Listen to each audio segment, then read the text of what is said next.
pintu masuk ke terowong emas zaman Perancis lah di Kampung Kalai Jeli. Ini adalah salah satu tapak warisan geologi dalam Stone Geopark.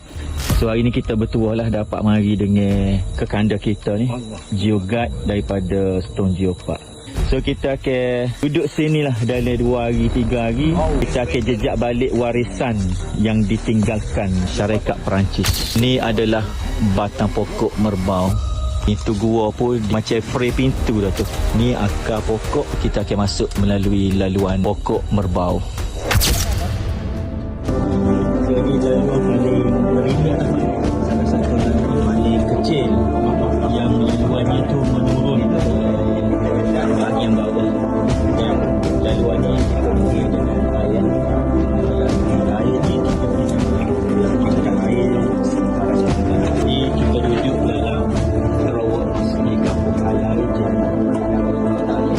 Ini jadi rumah kita kembali. Ini jalur-jalur emas. So, ini dah ketinggian dia.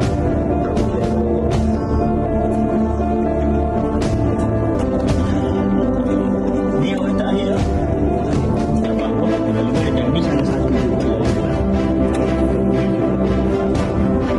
So, ni kalau kita pergi terus ke direction terowong ni, dia kemungkinan dia akan sampai ke kawasan. So ni kalau dalam gua, risiko kita dia dinding atas ni dia akan runtuh. So ni tengok ni, kalau kita mendaki gunung ni dia panggil tanah runtuh. So dalam kejadian gua ni macam terowong mak ni, atap ni dia panggil lantai atap ni runtuh ni runtuh. Ni macam mana pada utama kita dalam gua.